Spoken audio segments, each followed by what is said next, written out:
Hey, I'm Charles Soule. You're watching SuperWonder Legacy. Hey, this is Jason J. Lewis, Superman from Justice League Action, and you're watching SuperWonder Legacy. You're strong. I know.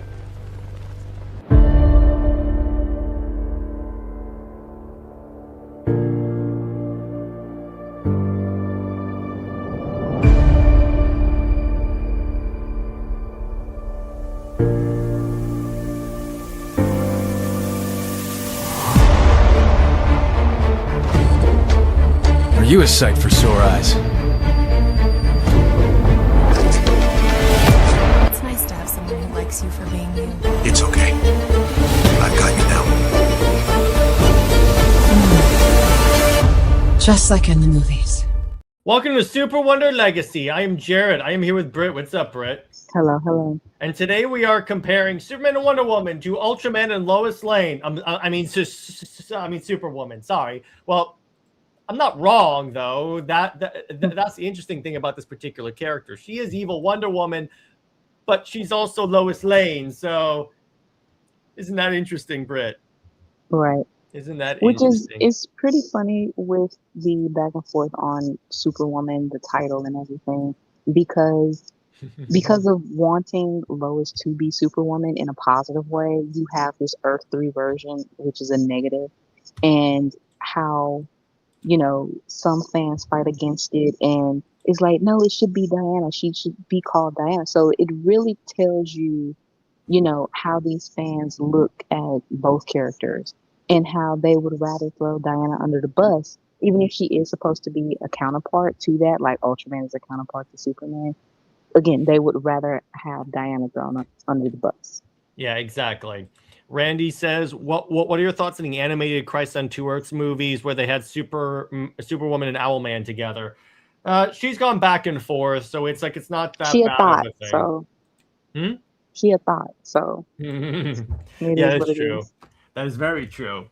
So, and by the way, by Ultraman, we're not talking about the version that was in James Gunn's Superman. That's not Ultraman. That's Bizarro.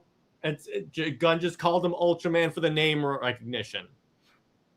I mean, Bizarro is recognized, so I don't know.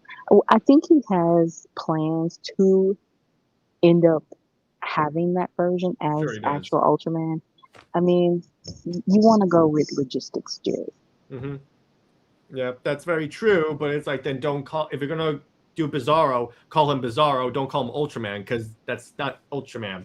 But it's like, so the thing about this is like, this was a very interesting, like comparison, because technically, Britt, we're comparing Superman and Wonder Woman to Superman and Wonder Woman.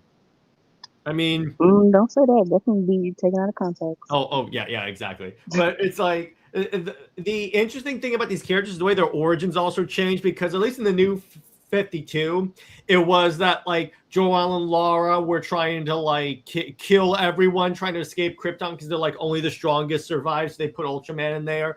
And then it's like when he arrives, the Kents are like in an abusive relationship, and then he like takes over and says, "You're gonna be my parents." And then when he leaves, he like burns the farm down, basically Brightburn. So he's basically Brightburn. And so what do you think about the fact that nowadays, I mean, there was a version of Superwoman that was actually Donna? Again, I think that they were trying to, you know, with the complaints or whatever, trying to have a counterpart of, you know, Wonder Woman. And we can villainize or demonize the Wonder lore, but again, with trying to have Lois as Superwoman, then we have to clean up, you know, her image within that role. That is very true. I mean, Donna, in the animated movie, wasn't that Mary Marvel anyway? Yeah, so that was Mary Marvel. Yeah, so it's different characters or different female characters who have been Superwoman, but of course the most well-known is Lois. It's just, I don't know. She's the counterpart to Diana. It is what it is. She's the counterpart to Diana, even as normal Lois, you know, being a female Chihuahua. So again, it is what it is. A female repressed Chihuahua? Sure, yeah. All right.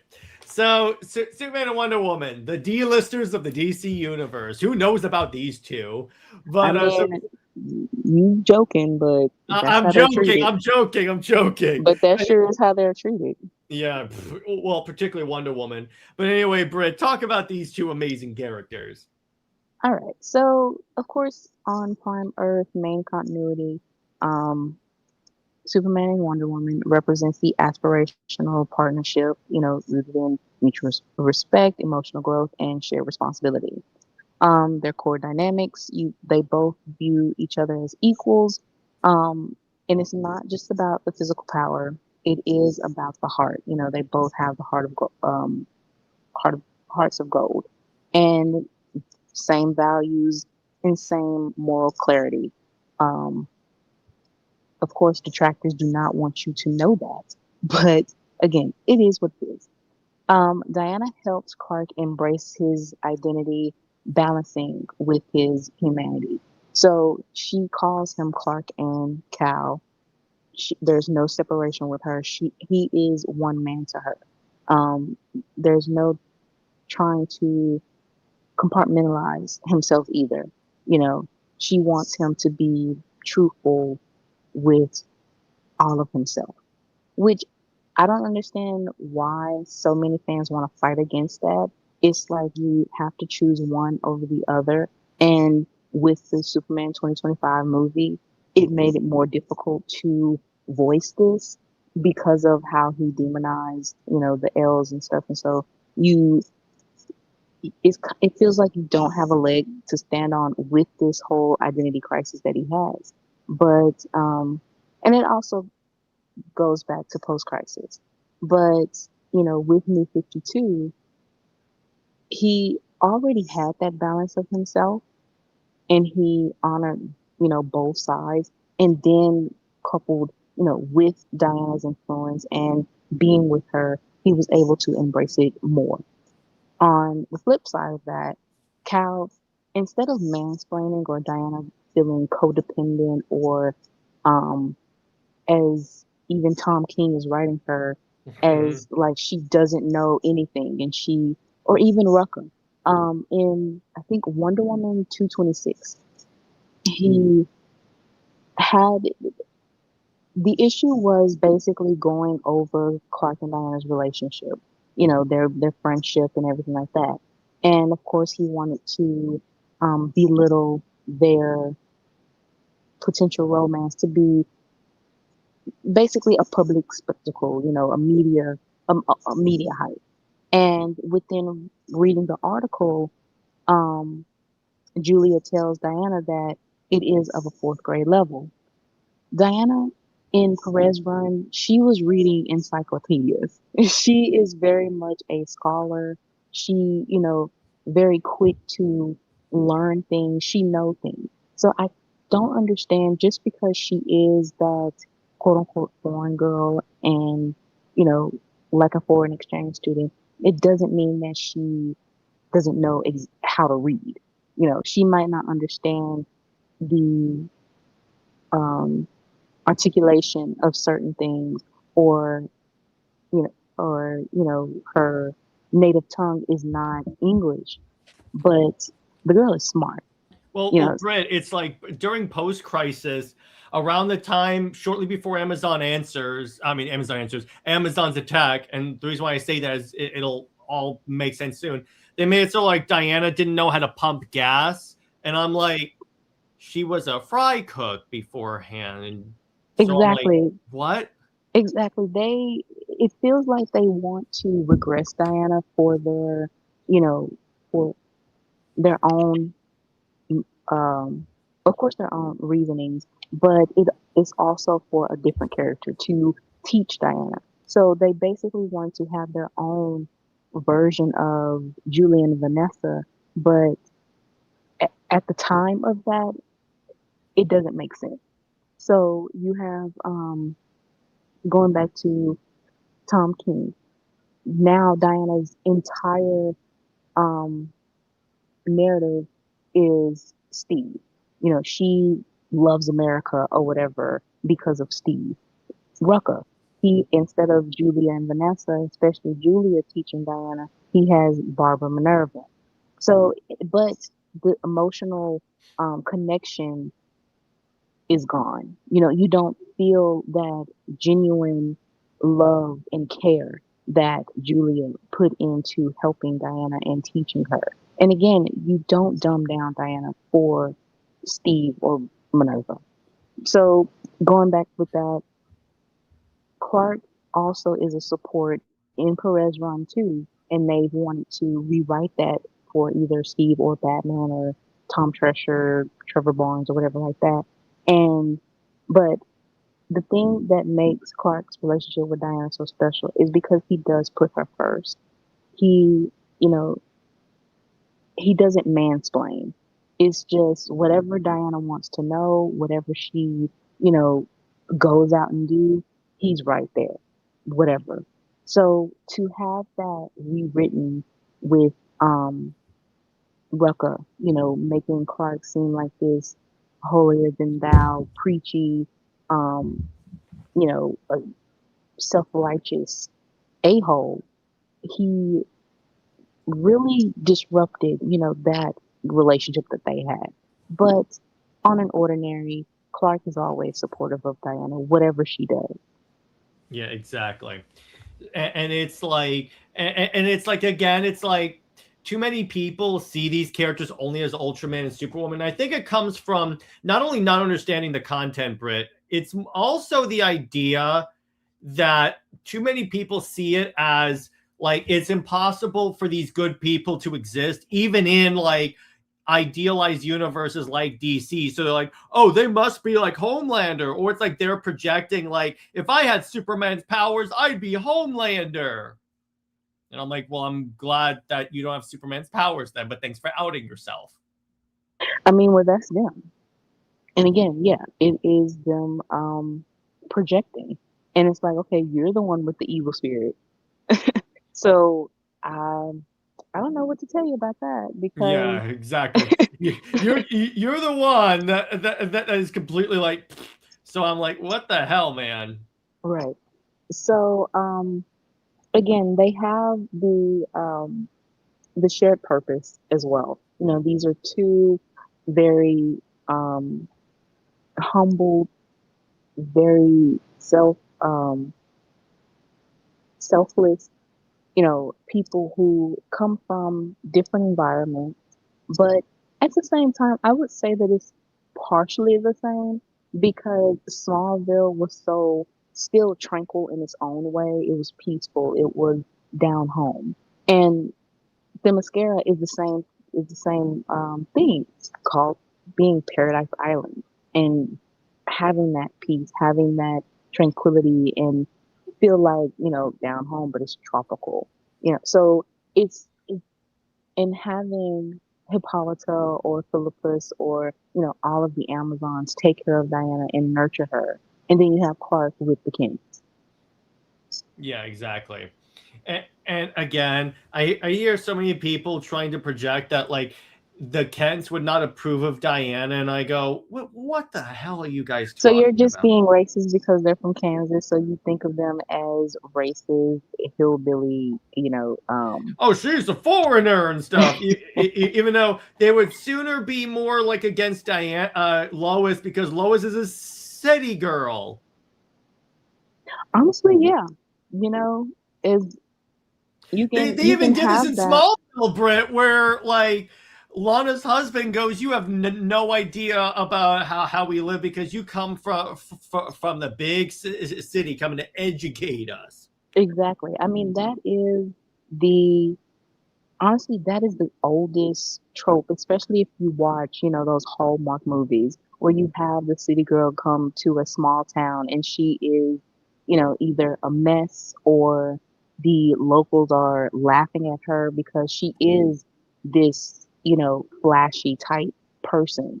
Yeah. So again, as you said, it is projection. So the faults or flaws that Lois have, they want to put it on Diana for sure. Uh, and beyond the fact that it's always okay to laugh at Lois, I mean, she does make it very easy, and it's like when it comes to like when Superman and Wonder Woman do have disagreements, because again, some creators and some the comic creators and content creators, and some like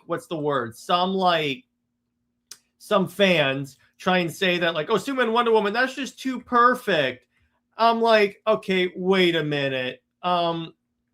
So it's not true. You guys clearly haven't read the book, because like when they have disagreements, like they had disagreements even in the Charles Sewell book about like whether or not being open or taking things like slow and keeping things just to ourselves. And you know what? They both agreed that each person had a point, right? Right. I mean, if you're gonna say that a relationship is too perfect or it makes sense, or whatever else they say, I don't understand how is that supposed to be bad. Yeah, exactly. So I'm like, it's like they have disagreements, but then again, the other funny part, Britt, and where this gets very hypocritical, I know DC fan base hypocritical, gasp, is they're all fine with Lois and Superman agreeing about everything. Right. I mean, their marriage does not have any type of conflict whatsoever. It is very vanilla. It really doesn't. Whatever type of drama they supposed to have is resolved, real quick, like the next panel or whatever. It's never anything that is ongoing.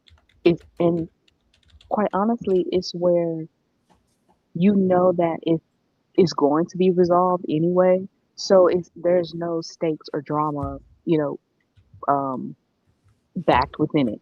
With Clark and Diana, because they are actually unpredictable, being that two main characters coming together, from different franchises or whatever, coming together, it is something unpredictable about them. Whether it is to create a totally different character for them to combine, their supporting cast, whether it is a villain or a child or just a supporting character like Hesha was. She created a a conflict that I don't think anybody would have thought that she would, be the one that um outed their relationship. Of course you would think, okay, the go-to person would be Cat Grant, or say someone got into some files somewhere else. But to have Hesha, who was very supportive, and then she is the one that created that big of a conflict for them, yeah, that was unpredictable. And that's the kind of storytelling that you want. But with them being confined to their own mythos and how uncreative, writers have been, it's honestly, you can predict the whole storyline. Even And by the Lo- way, Dave brings up Wonder Woman is a country girl in her own way. The Kents would love her. I'm more surprised they love Lois. She's always a trifling. Oh my well, gosh, yes. now that you have that, I can say that all day long on here. Well, fine. Fine. But yeah, so as you were saying, Britt. Yeah, and I totally agree. Yeah, Diana is, if you read Spirit of Truth, Diana is like petting deers. She's sitting on a hill, in her tunic, and she's embracing nature. She's praying. She loves, I mean, even in Perez Run, she prayed naked on a lake dock. You know, she is, in a way, she is a country girl. She, being from an island that is so open and, yeah, embraces nature, those two can come together and, and very much connect and vibe. Um, but with Lois, it really is because of who she is by default, and that is being the love interest. So you have to build the narrative around justifying her being the love interest. Again, with Clark and Diana, because she can go either way as a love interest, as a best friend, as just a partner, then they don't feel obligated truly to um, to put in effort with the relationship, or they want to dismantle it because it overshadows, that preferred tradition. Yeah, exactly. But it's like they'll like look past any type of like contradiction or hypocrisy that exists. It's just the Right, way these people move. right. So So yeah, go ahead. one more thing is it's a growth oriented relationship as well. So what that is it's ever evolving, with their trust, because Clark was honest about his identity. It is about them being open and have those conversations. You never really see Clark have conversations with Lois as deep as he can have with Diana, understanding his um the struggle of being Superman and Clark Kent. The whole thing of his identity and those expectations that the whole world has for both of them. Um, and even with Diana, you never see her actually have a conversation with Steve. I don't even I don't even think she's just ever really like made it known of her own burdens and those type of emotional upheaval with Steve ever, even in pre-crisis. So yeah, that type of relationship you want, but again, DC is too uncreative and pretty much have cold feet to actually explore. Yeah, exactly. 100%. Then you get to Ultraman and Superwoman of the Crime Syndicate, which again, it takes everything we just said about Superman and Wonder Woman and flips it, which I think is also well done. I mean, to a degree. I mean, it does take Diana and says that her evil reflection is Lois. of course you would take that as a good thing, but yeah. It is. So their relationship is the embodiment, the mirror. I wouldn't even want to say mirror because that reflection is just very Broken ugly. mirror. Yeah, it's very fractured. It's dysfunction, very toxic, defined by manipulation, control, and betrayal. Of course, her being the ultimate hope. So again, well, she is Lois, so that actually works with the character. so the relationship is transactional. It's just based on, lust, convenience, and power. There's a lack of trust, obviously, with the infidelity. Really, with Superwoman being with either Owlman or I think Alexander Luthor Yep. and whoever else she can be with, whatever. Um, so Ultraman, he basically sees Superwoman as that he sees her as that equal in the wrong way of she is a woman of power and he wants that power too. So she's an object to him, not so much as for love. You know, it's kind of funny when you think about it. So she had a kid in Darkseid War, and the kid became a Darkseid. So it's almost like when it's like when Diana has a kid and it turned out to be a demon spawn. I had to, Britt. Maybe Tom King's Diana is Superwoman. That would be hilarious.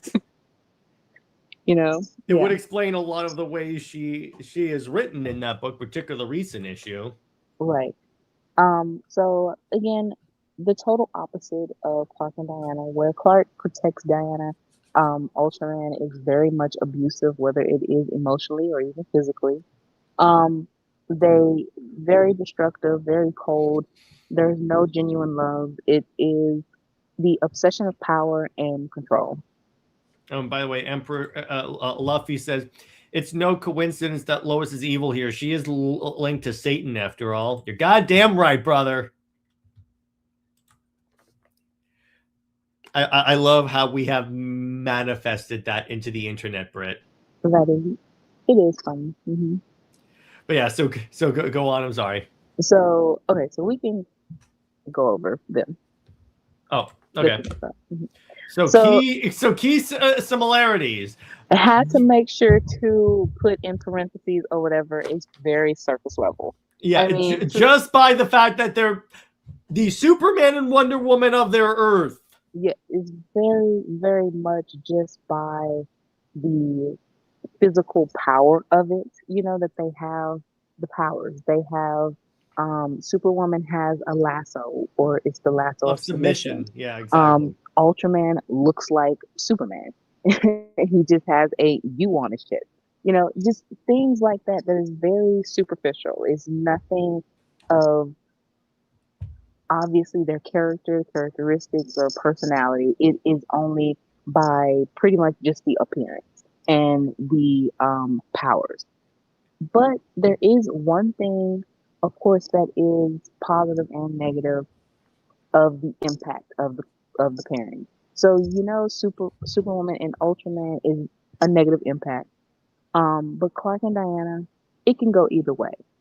Positive, of course, people you are going to have people for the pairing and what their relationship represents of being, you know, motivational, aspirational, inspirational, yada yada.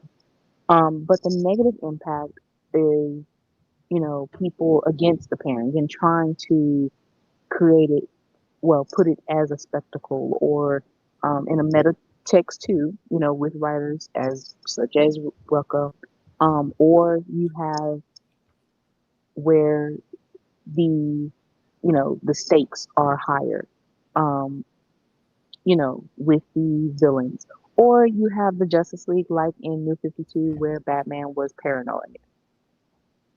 Batman's always paranoid, though.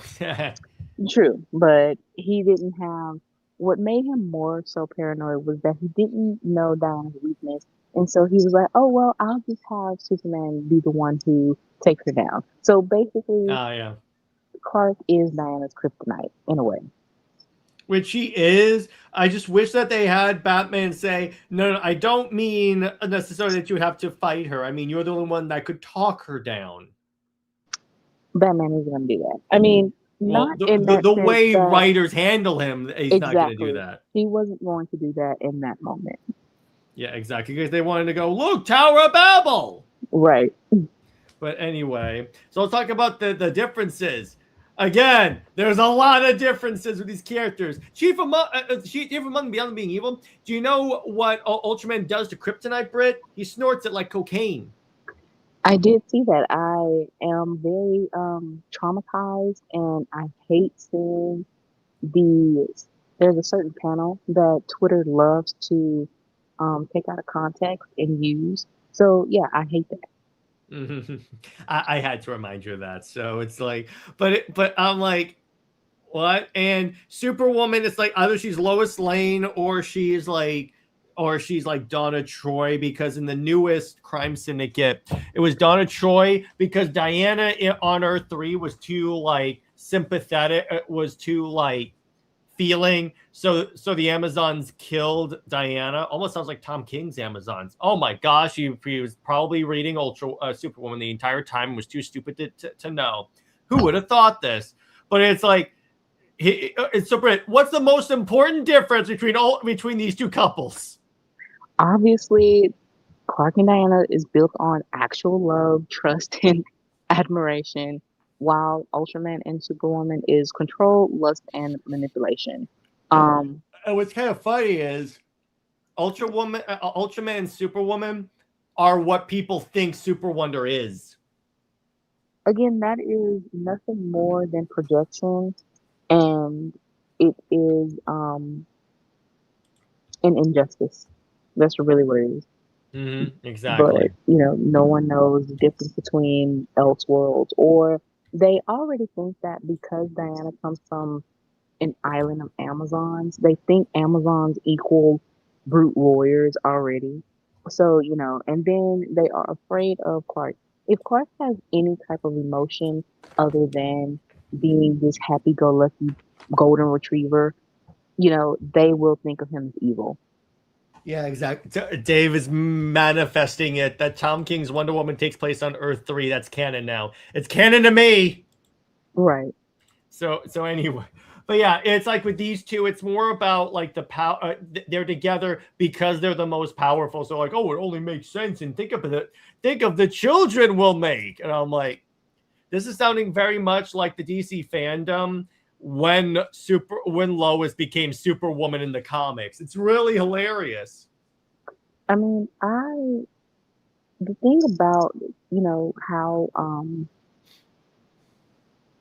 it's contradictory, all of that is when you say Clark and Diana being together equals something bad or the loss of humanity. Wouldn't that be for like any superpowered couple? Yeah, I know, but again, remember the DC things don't really like the DC fan base don't believe in like well, actually no. The only reason why that's acceptable, Britt, is because those other couples are the natural couples. In other words, the traditional couples, as we always say, because it's like whenever we do a couples comparison, this one besides the point, it's like so many of them are just like they are the Superman and Wonder Woman of their respective books. It's like it's just true. Right. Which again points to the hypocrisy of the fan base. Am I right? Right. Anyway, so then we get to the editorial, writer, and fan reception because New 52, they put, it was kind of funny. Someone put in my comments once, I deleted the comment because it was false, but someone tried to say that the New 52 failed from the get-go. And I'm like, its purpose was to revitalize the company and like get it out of its financial straits. It succeeded in that role, and it got more people reading the books. Just because it didn't do what you wanted does not make it a failure. Right. I'm so tired of that. It really doesn't make any sense of how these false narratives of what actually happened within the New 52. And again, that is why everyone ignores the DC documentary. Yeah, because the DC documentary is all about New 52 is awesome, and we're going to skip over Rebirth. That was the greatest moment of my ever, Britt, watching that documentary, because I was expecting the shoe to drop, and then it didn't drop. And I was like, did I skip something? And then it was like, no. I'm like, oh, DC is actually acknowledging what this initiative did. Right. It's only a matter of time, I think, before the main line gets to such a point that they bring it back. Honestly, it would be hilarious if like they revert to the New 52. Probably won't. That could be wishful thinking, but whatever. I mean, I think that DC has been so hell-bent on having that New 52 was a negative and how bad it was, that there's a way to do it, because they even said it was Earth 52 out there. But at the same time, it would falsify, all of that negative push that they did for Rebirth. Yeah, and well, you can tell that a lot of them regretted Rebirth, like Dan DiDio, and it's like, but anyway, the thing about this is like the majority of the reasoning why people didn't like the New 52 Britt from the beginning, it had nothing to do with SuperWonder. What it is that it's just like, oh, it just erased all of my continuity that I read. It erased my childhood. No, you can just go read the comics. It doesn't wipe out the comics from your shelf. Go read them. If you didn't, and DC sales were in such a bad strait where their company was like, okay, you have to improve your sales, or we're going to start outsourcing these to other companies. So I'm like, just at that point, they had to reboot. Well, again, no one wants to admit, that there were problems in post-crisis, especially the latter half. And it's what they want. It's DC's fan base and, writers or whatever are very much the get off my lawn type people. If it's not the traditional status quo or close to it or whatever, it's a no go. Or even if they try to do something new, you know that it is going to be temporary, no matter how successful it is, because they don't have that creative capacity to continue it on. Right, and it's a lot of the older fans that are complaining, even though New 52 brought on a bunch of younger fans, and it's the same older fans that aren't the biggest fans of the Absolute Universe, even though it's bringing people into comics. That's the thing. It's like some fans expect all fans, no matter their ages, to be able to relate to these characters in the same way, and I'm like, that's just objectively false. They just say stuff. Again, Britt, it's called projection. Right. And then Cameron says, I never understood that, like, you still have your comics and the memories you have collecting them, do you not? Yeah, exactly. The whole, like, you ruined my childhood. They're still there. I don't understand that. So it's like, I don't know what they were talking about. But yeah, so you had the couple, and it was one of the top-selling books at DC. It was even, I think, the top-selling Superman book at the time. Yes, it was. And with Wonder Woman, it wasn't that hard to outsell Azzarello's Wonder Woman. So still, it was the biggest selling Superman and Wonder Woman book. And then it's like, DC is like, yeah, we know it's selling well, but we don't want to go in that direction. And I'm like, bro, the only time you could ever say we have to go in a new creative direction is if sales are going down. Exactly. If sales are relatively stable, don't screw with it. Right, but not only that, but Super Wonder was not just for comics, but it was outside of comics. Like they had merchandise, bags, keychains. People were having, I mean, so many wedding events, birthdays, maternity shoots, having baby Super Wonder, photo shoots, pregnancy reveals. All of that was going on with Super Wonder at that time. You lots of cosplaying couples as well. That was really, when you go to a con, you would see majority of the couples as Superman and Wonder Woman. Whether it's New 52 or post crisis, the classic uniforms, whatever. But it was still, that couple was the couple. And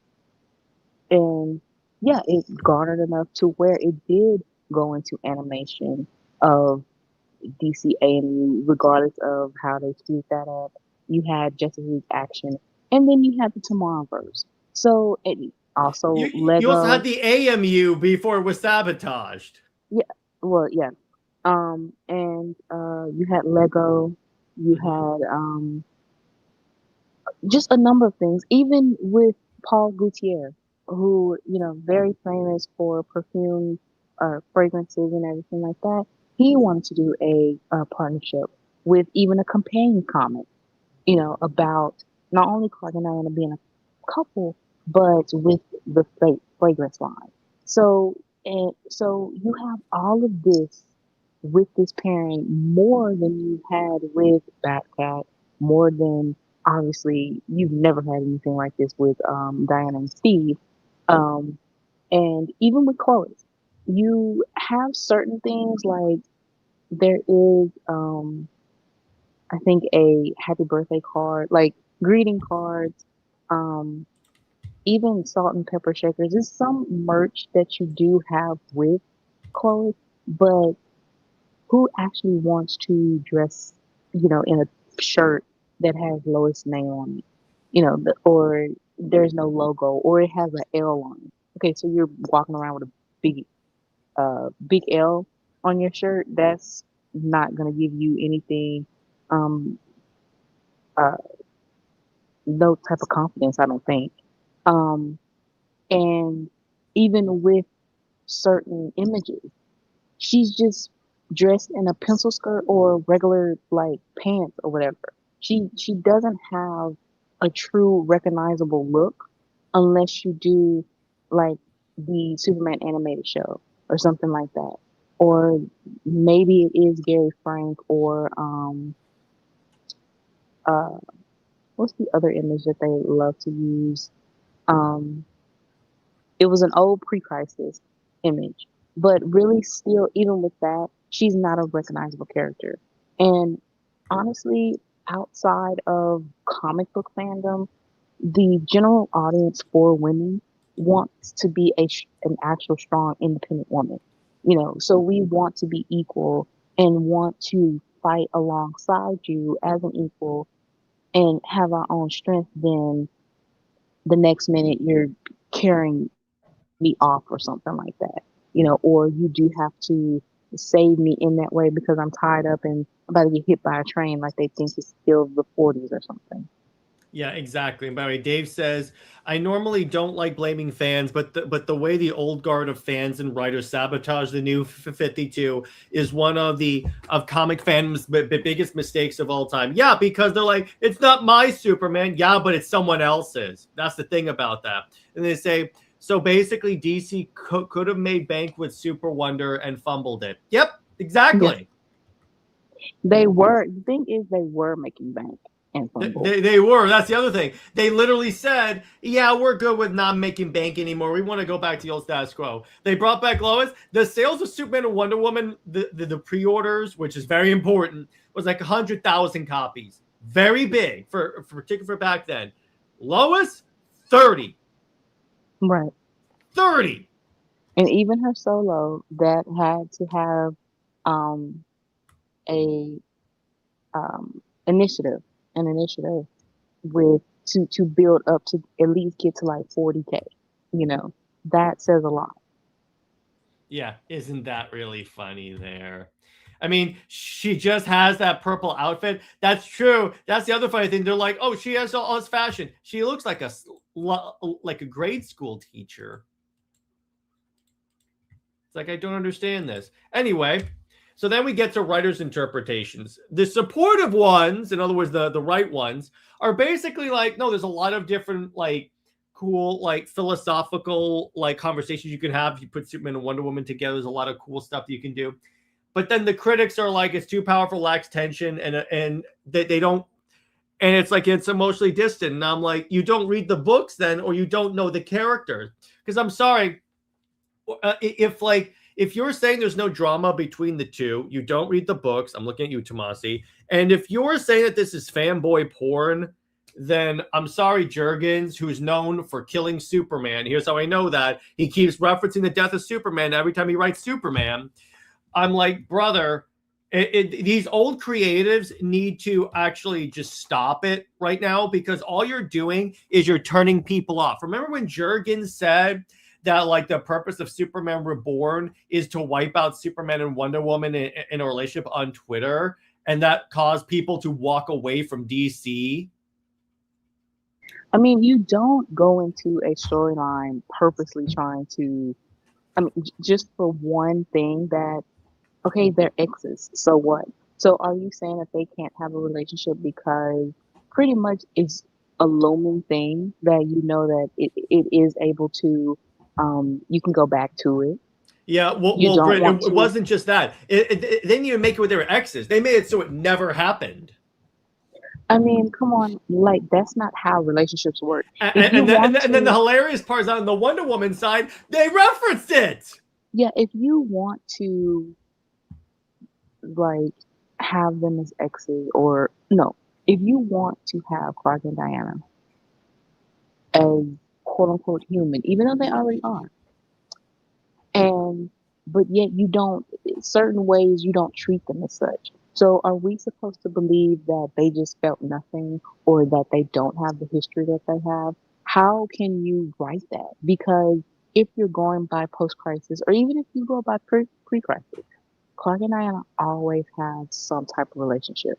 So even with, there's a reason why in practically every Elseworld they end up together. Yeah, even Rucker's year one, when Diana meets Clark and Bruce, that it was the most, it was so uninspiring. It was so lame. Like it didn't have that feeling Oh, we of tell her name. Oh, but Bruce is so edgy. He just says, "I'm Batman." right. It really didn't have that true meeting as New 52 did, or even post crisis did, or pre crisis. It didn't feel Even World's Finest with Wade had a better first meeting. first meeting and first mission as Yeah. well. Yeah. So it's kind of like you, and even with, in World's Finest, Clark and Diana had that moment where they flirted a little bit. So it's a natural thing, but you wanted to erase the entirety of the relationship, even their friendship, because it is pretty much a threat to the status quo, which honestly, that says more about your fecal status quo that, you know, it can't have a certain element in it than the what you try to erase in the first place, you know? Yeah, exactly. And by the way, Cameron says, what examples do they use for emotionally distant? Because if I recall, aren't they both emotionally characters that have shared grief together? It's more like they can't be human unless they have the human love interests. Or Right. I've heard people say that like they have to date like humans because we have to be able to like project that we can date them. And I'm like, no, that is in no way the way this is supposed to be. Yes, I heard that as an actual argument against it. So I'm like, no. It's like, let me put it this way. If we're going off of that argument, I want to be Superman because I want Superman Wonder Woman because if I want to aspire to be Superman, I could date Wonder Woman. So it's like, what are you doing? In no way would I ever want to date Lois Lane. I mean, it was one thing that even with I don't agree with everything that he's written, and that he said. It's a little out there. But Frank Miller did say that you have these extraordinary characters and they have these extraordinary lives. Why would you want their romantic interests or whatever to be ordinary if they have this larger than life feel already? And Yeah. even with them being larger than life, they are still humbled though. For me, how I look at it is that Clark and Diana are these celebrities, and yeah, there are some celebrities that go for someone that is just average and um is not a celebrity because they do want that um a little bit more quietness or whatever, or they've already been with that person for so long that it just I'm famous now or we're all famous. But even with that, that person ends up in the spotlight too at some point. Um, but if you want to have someone that is understanding of you, that's truly understanding not just the sympathy, but the empathy as well. That you can actually talk to with those type of burdens and they can actually understand without you really having to explain so much. You want to be in the same social group or whatever. You want to have someone that is within the same like field as you. Mhm. Doctors are together. You have teachers that get together. You have musicians, actors, and all of that get together. So, what makes it any different from Clark and Diana, or even within DC or Marvel or independent comics?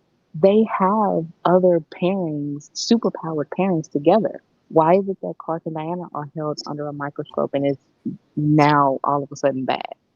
Because again, nostalgia.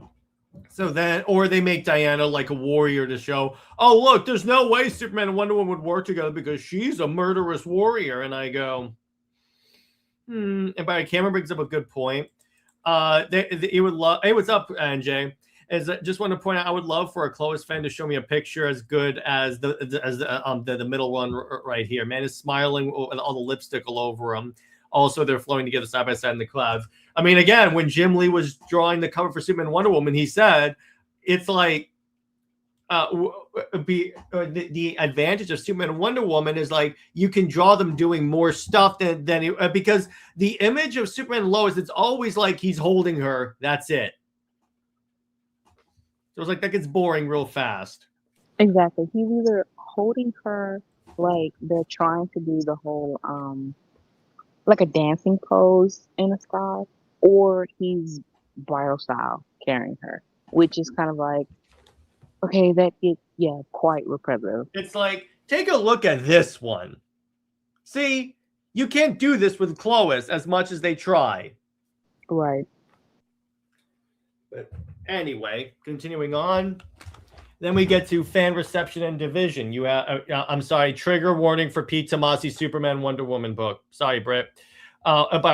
Dave says it's ironic because celebrities often don't date non-celebrities because they're wary of people only seeing them for the celebrity status. And Lois is a little bit more online with that. And Lois always exploits Superman's status of a superhero. I mean, that's how she got the Pulitzer. So here, it's like detractor. Well, the other thing is on the Wonder Woman side, they only see it as like it doesn't work because they remember, Britt, they would rather Diana date an Amazon that she considers her sister than this guy. Not just a sister, but or an aunt or a carnivorous mother. cat lady. That is a racist colonizer. Yeah, wonderful. Yeah, exactly. And but it's like it's too perfect. They don't have humanity, and I'm like, Clark was raised human. First off, and Diana's literally an Earth woman. So what do you mean by human? I'm But like, I did see saw a couple of tweets from Chloe fans that like if Lois dies, and they think like that Clark's his whole entire motivation is just Lois. That if she dies, he would want to die with her. That what? he would want to be alone, isolated. He would stop being Superman because she died. Or it's that he became Superman. His sole motivation is because of her. Never mind the fact that their favorite Superman run by John Byrne, he was Superman before he met Lois Lane. I mean, they are having him as Superboy as well. So why are these people like this? Why are these people like this? So then you get to the false comparison they always make, which it's like Ultraman and Superwoman, or Injustice Superman and Wonder Woman, and I'm like, it's like two gods together creates imbalance. Which the funny part about that assertion, Britt, is that Superman and Wonder Woman even say they're not gods, nor do they want to be gods. But we are going to ignore that. Well, yeah. Even if it is printed in black and white and everything, you have a whole scene, whole conversation of this, even a whole book that even the gods are like they are beneath them. You still have people that will say that they are gods. Yeah. And then it's like power couples become toxic. I'm gonna read a Hal Jordan Carol Ferris book because that makes sense. And I'm like, or if you saying that Clark and Diana are toxic, but at the same time you praise Batcat, you praise Harley Ivy, you praise Green Arrow and Black Canary. Let's see, who else is toxic? Aquaman and Mira. They're not toxic. I wouldn't say that. Yeah. I'm sorry. Oh, Diana Cheetah. Even though they're not a couple. According to some people, they are. But exactly. Well, according to some people in the Wonder Woman fandom, if it has two boobs, Diana's dating it. I mean, these have boobs too, so. My point is, they will. According to her, she dates any female. Right. So I'm like, what? Any female that they would want to self-insert, yeah. Yeah, exactly. And it's like the whole idea about how, toxic ships are great as well. No, it's not. Toxic ships? Are you kidding me? I mean, you would want the epitome of female empowerment that is supposed to be inspirational to young girls to be in a toxic, abusive relationship. to say that, oh, well, she is teaching them or she is changing them or whatever else. No, absolutely not. And by NJS, are we considering the current version Donna or Lois? I think DC themselves also retconned it so it is Lois. So Yeah, I believe in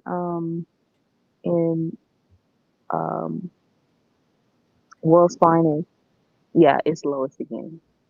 And she's pregnant again with Ultraman's kid. Let's hope it turns into a demon like Darkseid again. Anyway, so then you said why this comparison fails. It's like, first off, they're in a world where the moralities are flipped. So it's like, I love where they always ignore the side parts that, of course, make this a toxic relationship, because every relationship on Earth 3 is toxic. Again, going through the details, they are not going to pay attention to. Yeah, it's like with Ultrawoman, with Ultraman, it's more about power and everything like that. Superman and Wonder Woman see like power as like to be used for the service of others. Yeah, I know the image is Donna, but it's like I'm using that as an example of Superwoman and Ultraman. But it's like too many it's like their whole idea is to like control the world, while Superman and Wonder Woman is more to serve the world. It's like, again, complete opposites. Is just stupid people on Twitter keep like confusing the two when DC themselves actually makes it very explicit. Right, but then you do have DC where they want to use Clark and Diana's relationship as a doom and gloom. So yeah, exactly. It's the sign of the end game. We're in the end game now. So then the real reason behind the comparison is because it's just like it's just they're not used to Superman dating someone as powerful as him. Actually, you know what? You know whose statement has the best way to summarize this, Britt? Please restate Tomasi's problem writing Wonder Woman. Oh, that she is intimidating and that she demands the spotlight. Exactly. That is the reason why. It's like with Lois, you can shove her to the side, do Superman stories, and he can like save people. And plus, here's the thing: Superman can't save Diana, even though he saved her and she saved him. So you can still do that. It's not like all of a sudden Superman's not saving the damsel. And by what does that say? If their chief reason for Superman to be with Lois is so she can be saved constantly, it's almost like a certain very handsome bearded YouTuber was correct. But yeah, it's like they would rather him date someone that, like, let's be honest, is beneath him than someone that's an equal to him for some BS line about like relatability. What does that say? And it's not even being relatable. It's more, how can you relate to Clark if he is silver spooned or he's privileged? You know, he is hiding himself and passing. There's nothing to relate to. Or that his family, you know, can hide in a bunker while he says, you know, preaches about how great America is.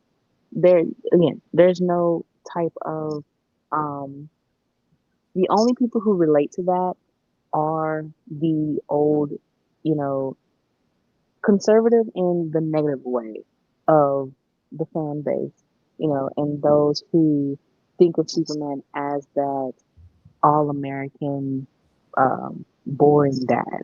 Which is hilarious because you can have Superman be all-American and stuff and still date Wonder Woman. Because think about it this way. It's like when you have Diana who represents the foreigner coming to this country, and then Superman is the symbol of America, at least the positive symbol of America, them coming together, it shows that like America is embracing other cultures. I know it's a weak comparison, Britt, but I'm just trying to like use their terms to refute their own argument. Right, that's true. So it's like you can still do the all-American thing and him date Wonder Woman. She's in the American flag. Even though, here's the thing, her being in the American flag is not like she's American, even though some people think it that's that reason. It's a gesture of respect. So the Amazons, if she showed up, if Steve was Canadian, she'd have the Canadian flag. So that's what people really don't understand about that. The thing is the way that the whole being American and versus being a foreigner, that is where the line is drawn of if you are American, you are human. If you aren't American, then you are alien in a negative way. That's true. Um, That is so very true, particularly from a certain corner of the DC fan base. right. So I mean, Clark is literally an alien in a positive way. But Yeah. even but He's a regardless, refugee. I mean, unless you're talking about Brainiac or Darkseid or or Lobo I would even count Maxima.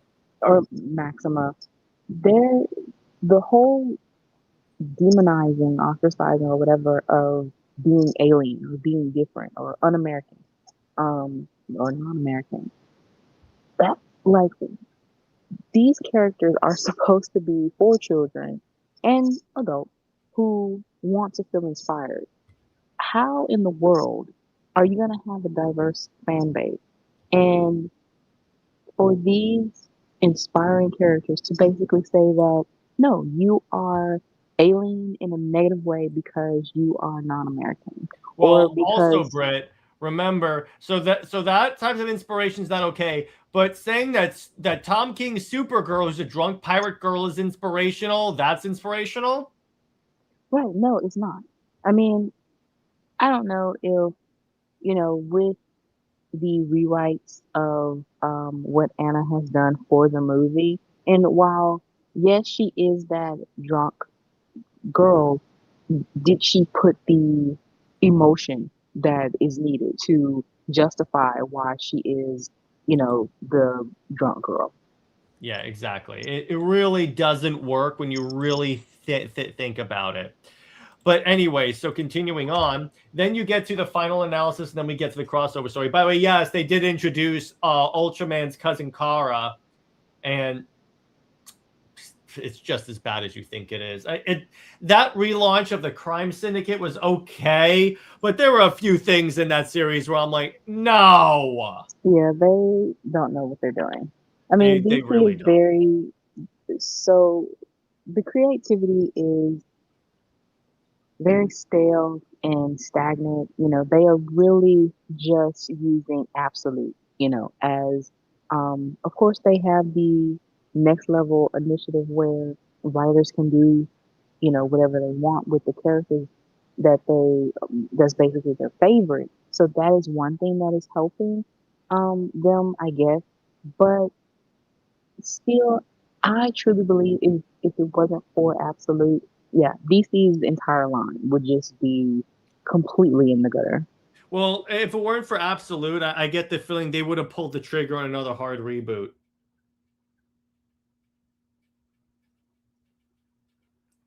Very true.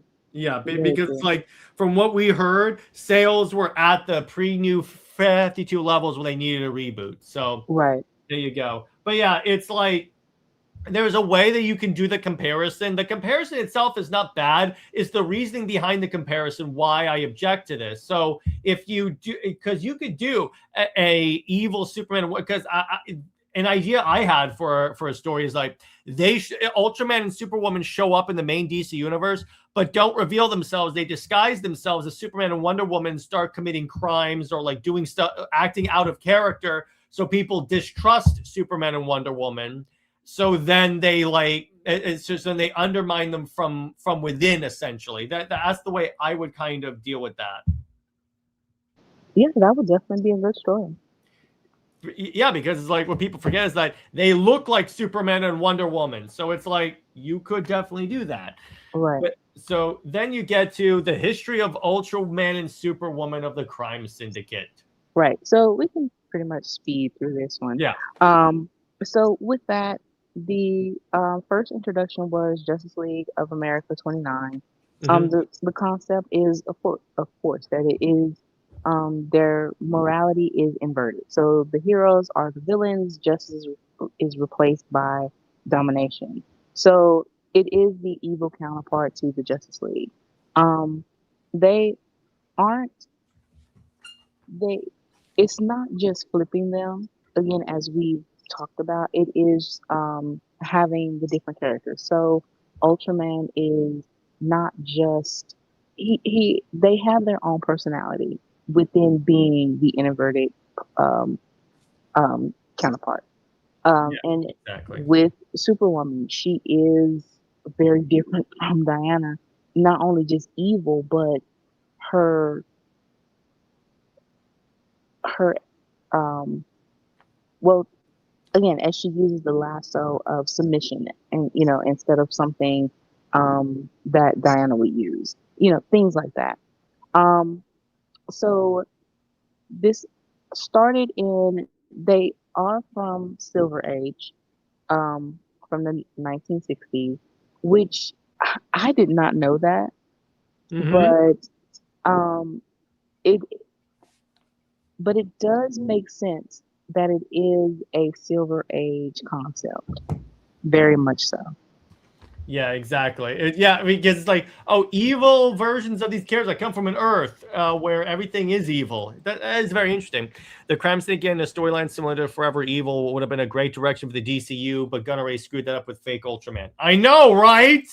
I hate when he uses these concepts and uses them badly. That would have been one thing. So, post-crisis, I'm going to take the lead on this one, Britt, if you don't mind, because there's something very cool about when Grant reintroduced Earth 3. All right. Okay. So when Grant reintroduced Earth 3, they did it in a very unique way. All right.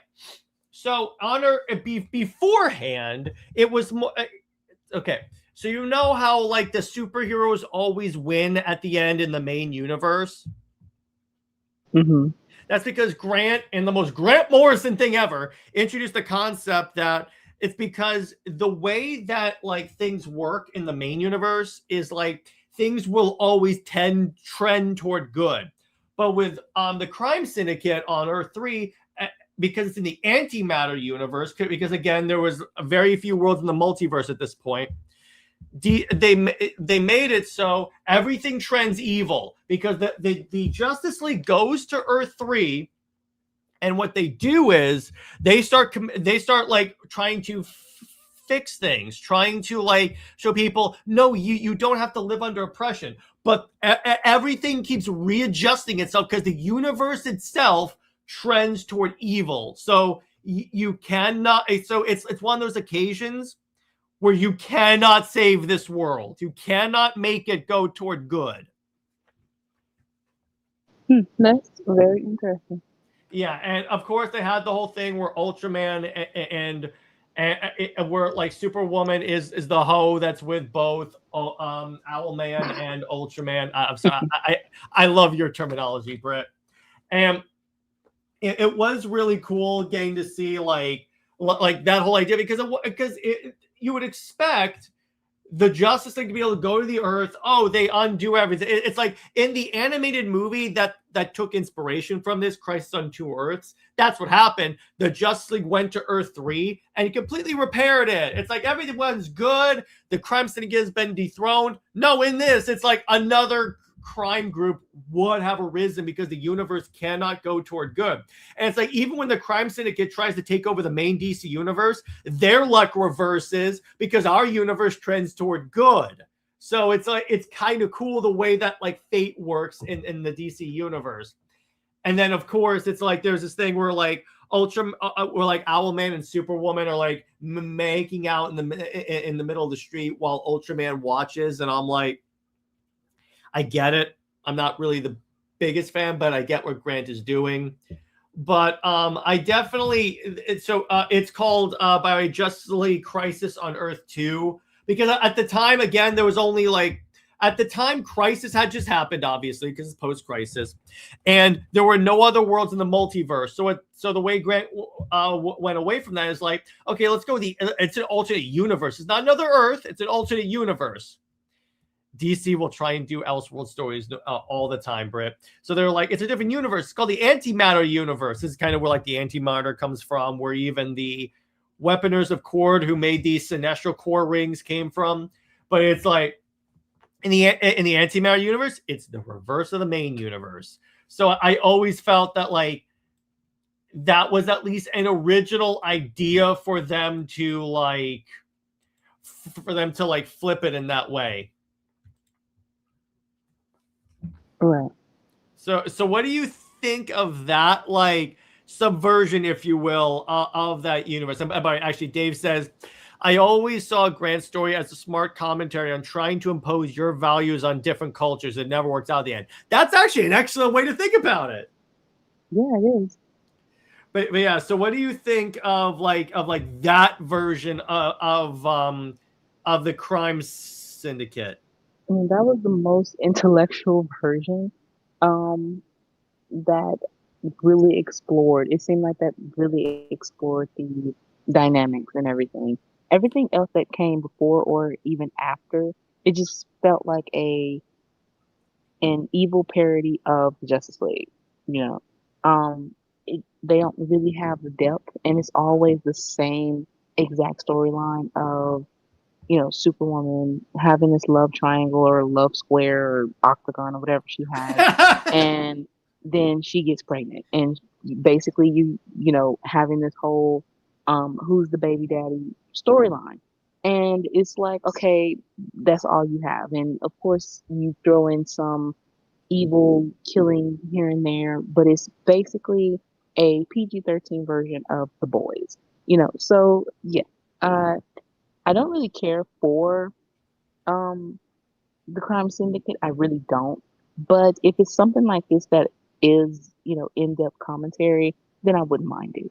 Yeah, they at least Grant actually did something different with it, as opposed to just, oh, it's the exact same story where like the Justice League goes to another planet and they completely save it. So that's why I really tolerate that.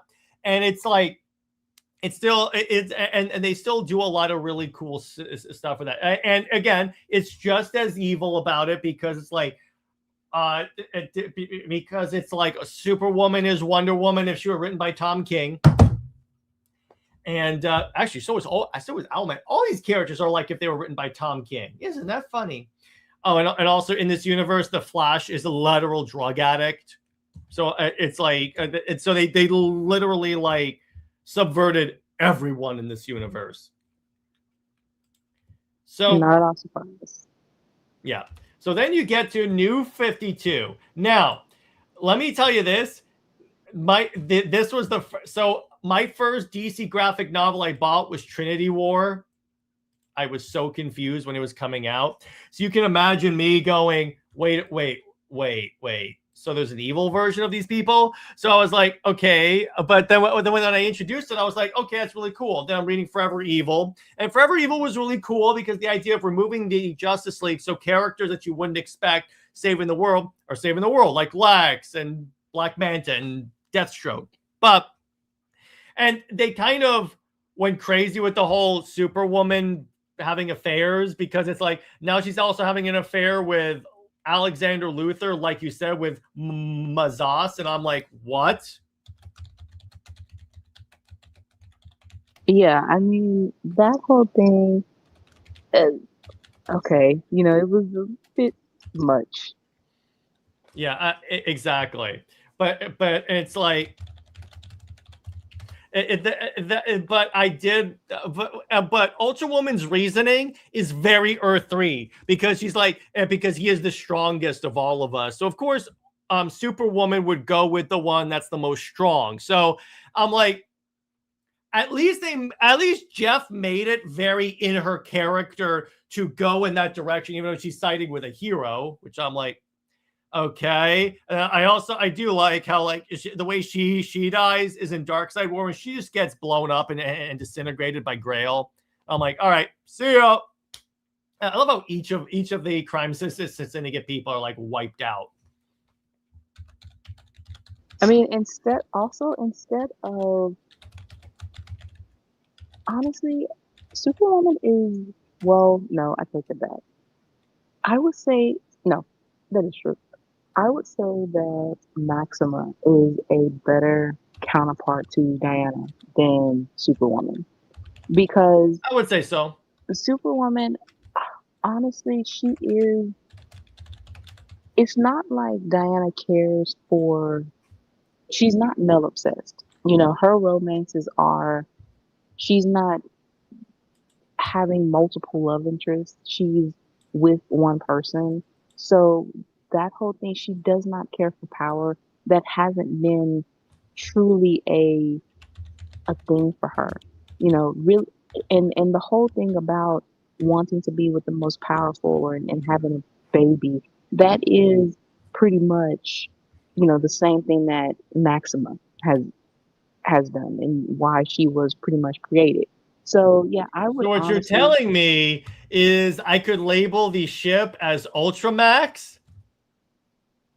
yeah, you could. I had to. But yes, as you were saying, my friend.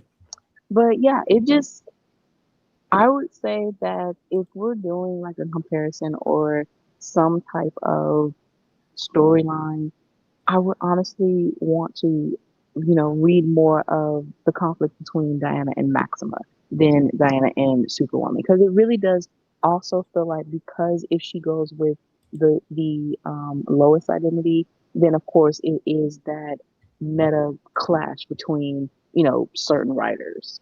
Mm-hmm. Yeah, exactly. It's like there's any number of ways that you can really like roll with this, I think. But yeah, and now I will say I really enjoy. I like the way the new 52 handled the Crime Syndicate. Big surprise, the new 52 handled everything a little better. Isn't that funny? Where it's like they didn't invade the universe just to invade the universe. They invaded because the Anti-Monitor was blowing up their Earth. So they're like, we're getting out of here.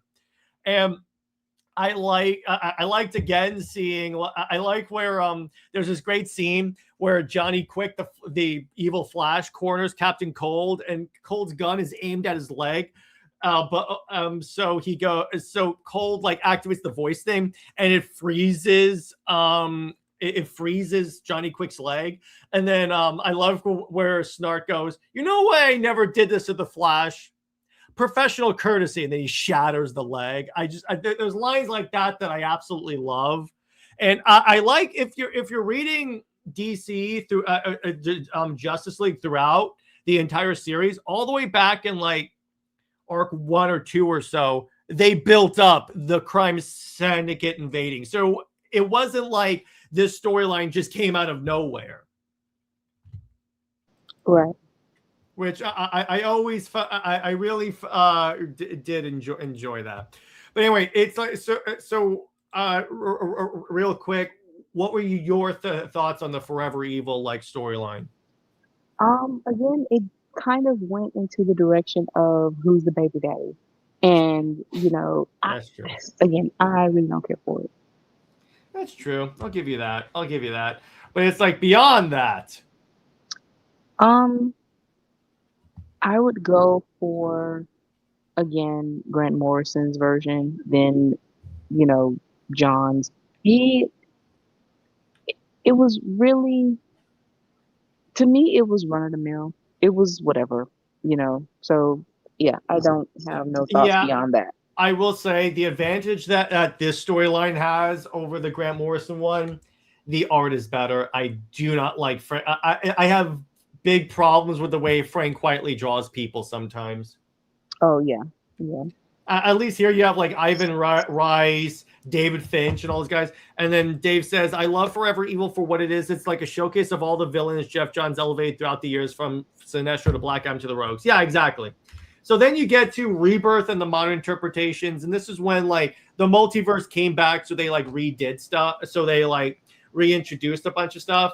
But again, it's like, then you decide, okay, instead of making her Lois, let's actually make her an Amazon, Donna Troy. And I'm like, okay, what? Yeah, it's bad enough that Donna doesn't have much to go on. So to make her a villain, again, you don't really feel that connection with her to have her as Superwoman. And I think that even in that new origin, she actually, you know, was with Steve. So no, she murdered Steve. I thought she came romantically involved with him and then murdered him. No. What happened was Steve crash lands on the island as usual, and he's relatively a good guy. Then Diana brings him to the Amazons. The Amazons are the stereotypical Amazons that don't trust men and stuff. And they bring up about how Diana was like weak, so they killed her. And then you have to be strong. So that's when Donna kills Steve Trevor. Oh, jeez. When you first see her, it's this image, right? Hang on, I used an image of a Superwoman like earlier. I'm trying to find it. Okay, but there's an image later where it's like her tying someone up, and it's actually like it's President Oliver Queen. Oh, Yeah, so it's but yeah, it's not like horrible, but that Crime Syndicate story was not as good as like the previous versions. It's like a pale imitation. right. Anyway, so then you get core themes across the history, Britt. Go on. Well, of course, it's just ultra. I want to say Ultraman so bad. But Me too. Ultraman is the control freak or whatever. He wants power, and then you have Superwoman as the hoe of the group, the one that they want Diana to be actually on the Justice League or whatever. So it's this back and forth of who's your baby daddy as well, and we are going to be, like I said, the PG-13 version of The Boys. Oh yeah. Oh, and NJ brings up a good point. Forever Evil did play into the Wonder Bat thing because to get the Justice out of Firestorm, Batman goes, "Hand me the lasso of truth. I can get Diana out because we have a connection." And I'm like, Yeah, that whole thing was so did you notice how around this time period they kept trying to make it where Diana has feelings for other guys? That is because I think because Jeff Johns especially, he wanted to create drama and didn't know how to.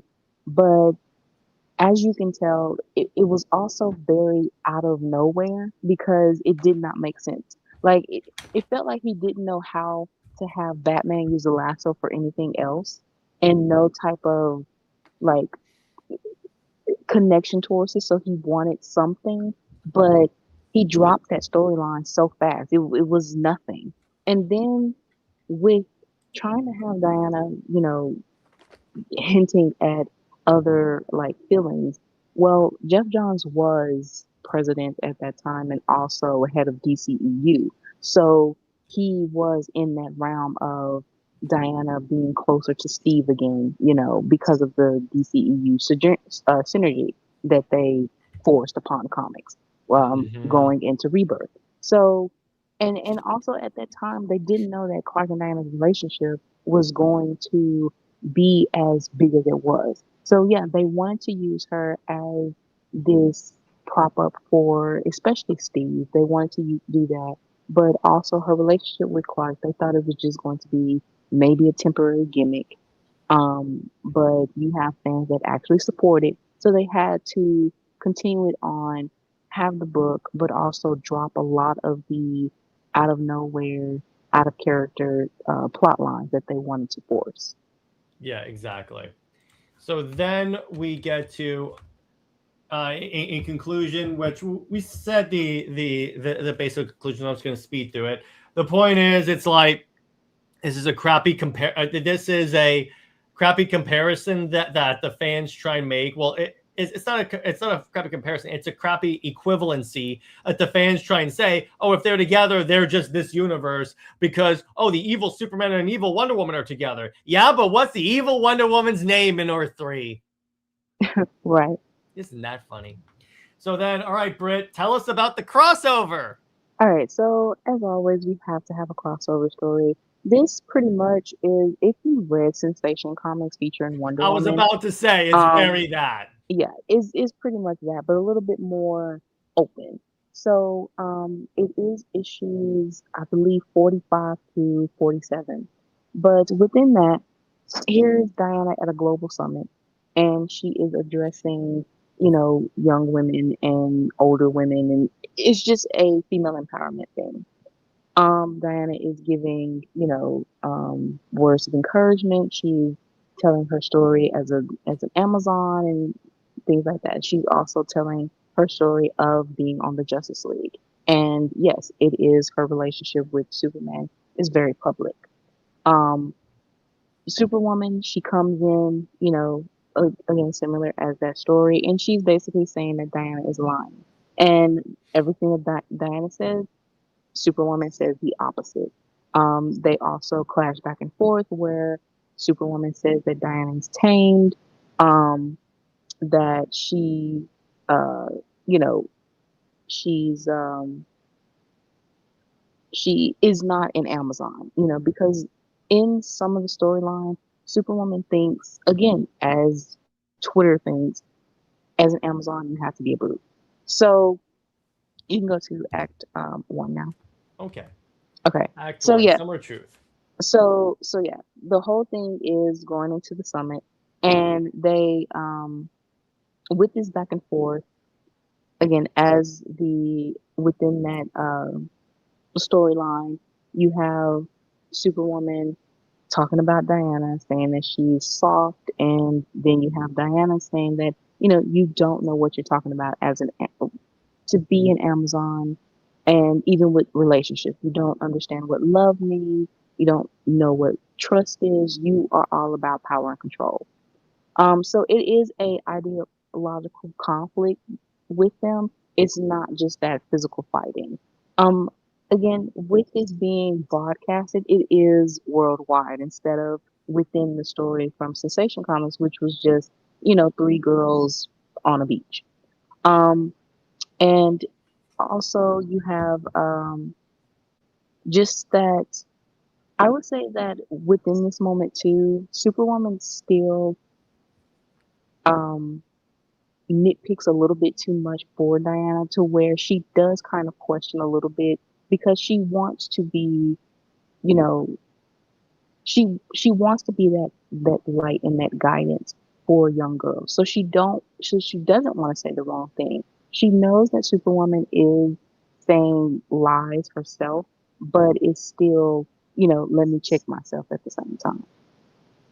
Yeah, exactly. But I just love Diana calling her Lois. That's so good. Anyway, next slide. Yes. Act So two. So of course you have the whole clash of everything that they are physically fighting, but it is again Diana. She fights strategically. She is countering um, Superwoman's attack, while Superwoman is very chaotic. She's just going by anger and wanting to beat Diana in that she's going to dominate her in that way. Um, the and also while they're fighting, Superwoman does not care if any civilian gets hurt. While Diana's trying to block her, punches or whatever, she's trying to save civilians that's, within the building that they are in. Yeah, so you see the difference between their fighting styles and just how they have that control. Yeah, exactly. Yeah, it's like Diana is intentionally holding back, not because she doesn't think Superwoman could take it. It's more because she doesn't want to like cause like a nuclear explosion per se. Exactly. So next slide.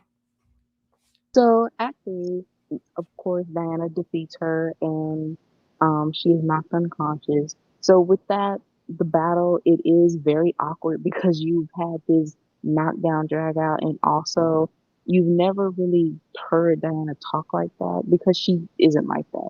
But she will politely, walk you like a dog. Mm-hmm. Um, and with that, she, with grace and with her head held high, she continues on with her speech, and she incorporates, that moment with Superwoman into her speech, and she's basically like, yeah, I'm not perfect. My relationship isn't perfect, but we do have that trust, and I am, who I am as an Amazon, as a Justice League member, no, I'm not on the team just as the girl. But I would say that, Black Canary, Vixen, Mira, Star Sapphire, Hawk Girl will be on the team as well. But Diana is the basically the main female voice of the Mhm. team. So, everyone She's look the spokesperson. exactly. So everyone looks up to her and those expectations. So yeah, she has that powerful um reass gives the powerful reassurance that, no matter what, you can be whoever you want to be, and you will come across, not every female character, or well, a female, within that, is a friend. That is the one thing that I would say that Perez really established with Minerva, is that her motivations were not in, Diana's best interest. She was not a friend.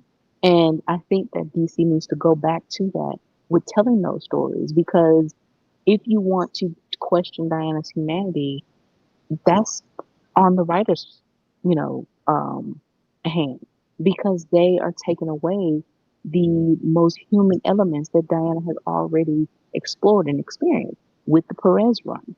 Um, and yeah, Rucker, he does not make her human. Even Kelly Thompson has said that, when reading his run, Diana seems out of touch. She seems out of reach. She is going into that celebrity goddess like status, and that's not her. Just because you make her this dark femme fatale type character that you want to end up shipping her with Batman or something, that's not her. So going back to Perez, as Ruckus should have done with Rebirth, then that is how you bring back that human side. And even in New 52, we saw Diana had a dysfunctional god family, but the way they were designed and the way they were characterized was very much um, a human representation of a dysfunctional family. Exactly. So, so that pretty much what this story is really just showing that Diana's flawed, but she does have she is still that inspiration. So the ending scene is basically Diana meeting with Clark, and he's like, "Yeah, I saw and heard everything," but he also assures her that he loves her as an equal, loves her as his partner. He's inspired by her. She gives him hope, and they are, are in this together. Well, and the other thing he could say is that, and for the record, you are perfect to me. Yes, of course, he does put her on a pedestal, and that was again something else that Perez established, that Clark does put Diana on this pedestal that even he can't reach. Exactly, exactly. So, Britt, tell me about Green Lantern. All right, so this I gave it a 7 out of 10 because again we have the whole thing about the setups, and you do have the uh some things are resolved, but also some things aren't solved. It does focus on the different lanterns and giving them, defining roles and just their elements, So Hmm? Adams is very good with that, but it still is mostly like, when he wants to do the dynamics and some of the interactions, some of the character moments, and he I it's like he's adding more than finishing something that he's already, had. And I don't know if that's on purpose, but that is something that I noticed, that is he introduces something, it might go a little bit, and then he introduces something else where it veers off to that, and either something is left, that thread is still dangling, or it might be resolved, but it's resolved in a very quick kind of way. So that's pretty much my main issue. But everything else, like he he's balancing, it's very much a balancing act with all the characters. Um, and everything, the pacing and you know, it's not decompressed. That's the thing about it. It's just when you introduce something, I do expect it to be either it is a deliberate ongoing, you know, plot point, or if you're going to resolve it a little bit better. Yeah, I'll give you that. I'll give you that. As for me, it's like I dug this particularly. I like where, because at this time Barry doesn't have his powers. So what Hal does, he just constructs him a flash suit and essentially moves him super speed. So I'm like, oh, that's the other thing I like about Adams is that he takes Green Lantern and does interesting stuff with the constructs that you don't necessarily see that often. So there's that. The art is still great. I like this guest artist, and yeah, they are gonna start progressing more toward the plot. I believe the next issue is a Carol Ferris issue, so we'll see on that. It's really good. I love this one. So then we get to Storm 12. And again, this is another Wonder Woman, very Wonder Woman coded episodes where the gods are talking about like how they abuse those that worship them. We see Sentry and Gore. Gore is the one that like fought Thor and led to Thor believing he was unworthy. But the Sentry in the background is kind of interesting because I thought he was dead at this point. But then again, it is Marvel Comics and no one dies. And again, Britt, that white costume that she wears. How can I look at that and not think of Wonder Woman? Right. Like, I'm like, first off, can she have that forever? Can that be her permanent costume? Because I really like that. The coloring in this is really good. And I really, it's like all the like bright colors, particularly when like energy is being like expended. It really is a paints a vivid picture, I think. Or so what do you think? Yeah, but I agree with everything you said. The costume, the art, the storyline. When dealing with gods and stuff, you still have that feeling of you know, all of these writers and just this whole genre is very much stuck on how can you either humble these characters or just hammer in about the whole humanity thing. But these characters are so, if they are built right and written right, you feel that humanity and just their human elements just come out as well as that whole godly part of everything. And it's not so much as it's more natural than you're trying to just hammer it in the reader's faces or whatever. Yeah, Exactly. so Storm, she really is a character that is with the whole mystical and with the human and mythical elements. She is that balance that, you know, any other character similar should be like. And this is what Wonder Woman needs for sure. Pretty much. And so now this ends the current the back then Storm series. So I will be continuing on to the relaunch, which was like the one that I'm currently in, which that'll be really fun. We're almost caught up on Storm as well. So we also had some Absolute books that launched, which I Absolute Superman was this week was kind of odd because so what they're kind of trying to hint, Britt, is like it was like prophesized that Clark would come to Earth because he has like he could shoot lasers, the man that can shoot lasers out of his eyes that has like a cape of dust from his people. And I'm like, are you trying to make Black Adam a ancient Kryptonian? Because even if you look at Black Adam's Absolute design, it looks eerily similar to Superman. Well, I didn't read this, so I don't know what you're talking about.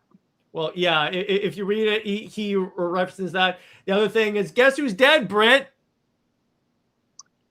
No idea.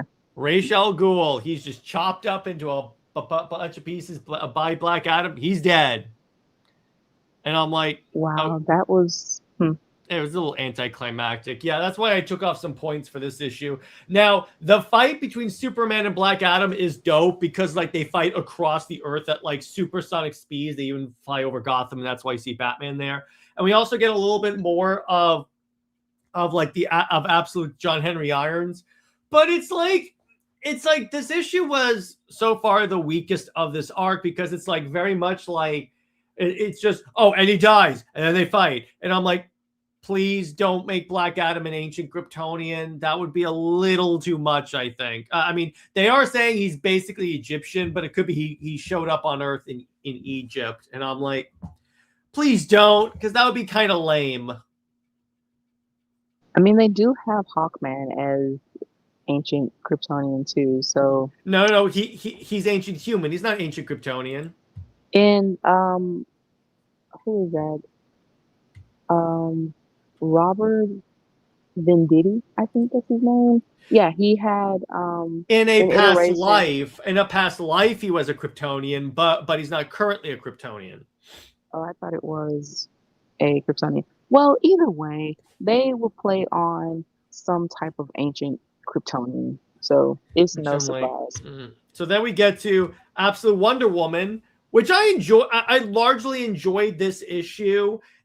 So Diana's captured, and I liked how they established more about the relationship between Hades and Persephone, and her advocating for Hades to save Diana. And I like the gods' designs for this and the way they kind of glow. It really looks really good. I like Diana being tortured by Kale and stuff, and Kale having to experiment with how much to give Diana or how little. And I got to be honest, I like Kale manipulating Minerva into believing that Diana just abandoned her, because I'm like, okay, that's a motivation for her to turn evil into Cheetah, even though we all predicted she was going to turn to Cheetah. I mean, you were very generous with this rating. This was very much a 5 because it was anticlimactic, but also like you don't have that relationship established with Diana and Barbara, to be that trustworthy. And the fact that the setup of her being Cheetah was so predictable, and it's basically like, okay, yeah, this happened, but if Barbara is supposed to be smart, she would know that, first of all, Diana told you to leave. And second, Diana being caught up in this, you would think that no, she didn't leave you, something happened. So the whole motivation in having Kale manipulate her that easily, it very lazy. It was just you trying to get to that point of her becoming Cheetah. And it's like, no, that's not good enough as a motivation. And it's only because Minerva, is mainline Cheetah. But also you just don't feel much for the supporting cast because it is the Rebirth cast, and she hasn't truly connected them all. Even with Steve, he's there as regular Steve. Is nothing truly. There's no twist to anything.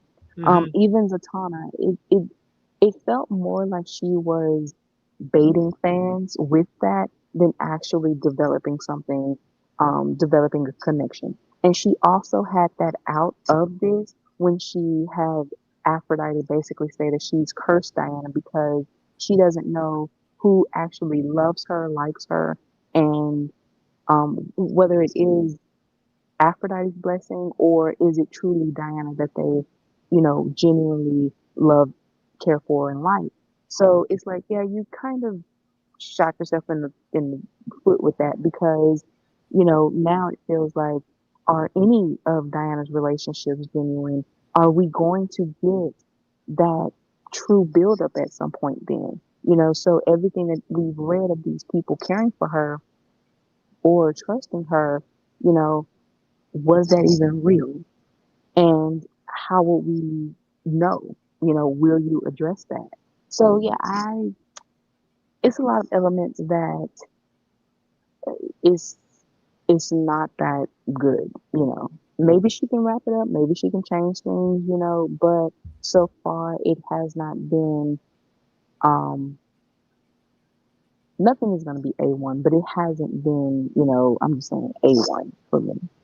Yeah, and this is the end of an arc, so it could be the next arc is That more. Yeah. that's also another thing for me is that, you made a big deal out of the season of the witch, this big arc, and especially with introducing Zatanna. And honestly, again, that relationship or connection, it's really fell by the wayside. Like you wanted to have them have this connection, you wanted to bait, shippers or whatever like that.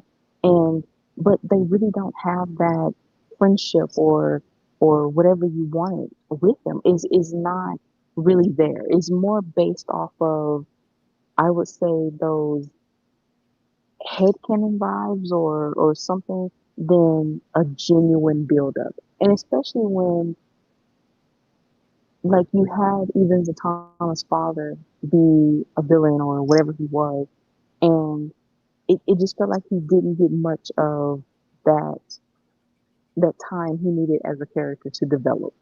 Um, and then for Zatanna to just be in one page and then she was gone. And I believe that Kelly said that, being that this arc is over, Zatanna won't be in the book anymore. You know, so it's like, yeah, you really left a lot undone. Would you rather Zatanna stay in the book if people are gonna keep shipping them together, It's Britt? not Though. that. I mean, honestly, you can have her in a book if your sole purpose is to actually tell a story and have them as a connection than baiting. I feel like it was running out of bait or something and knowing that you couldn't go any further with it. So it's just, okay, we're dropping her. And that it seems more so as an insult because, okay, so you didn't really have a true connecting story as building Diana's friendships. And also, again, with the whole Aphrodite blessing curse thing of who is actually for Diana loving her, or is it just Aphrodite's, blessing? It's kind of like, oh, that really just took me out because you were supposed to understand that Diana being in hell, she, main Diana is always going to be loving. But we saw the struggle and we saw, her building those relationships in a genuine manner.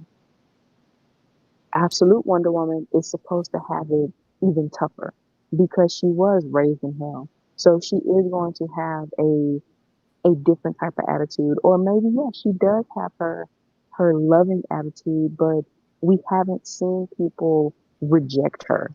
We haven't seen anyone challenge her. Even with the Batman crossover, Batman didn't really do anything.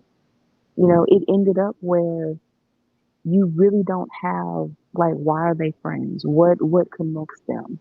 And you end up where it's just Diana saying, "Oh, well, we're going, or I'm whatever going to meet Superman," but for Diana and Bruce, it wasn't really. They never had a friendship to be in depth, but this is a new universe and you're hyping this up, and you still don't have that connection.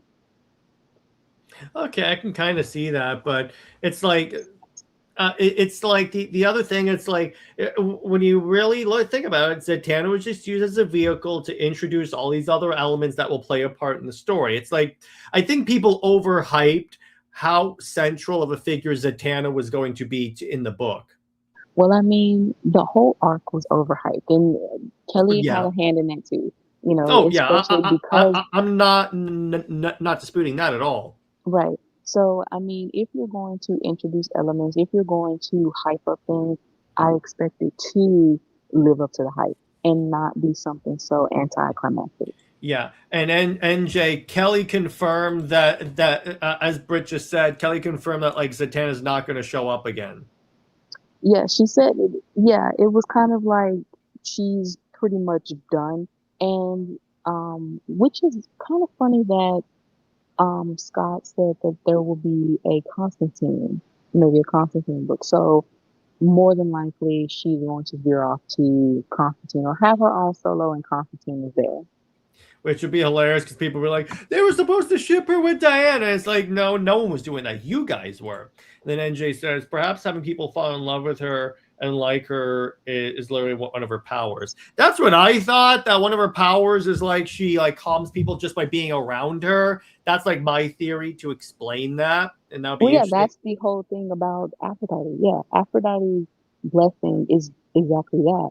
But the thing is, you don't know if it's genuine or if it is the power that is making people love her.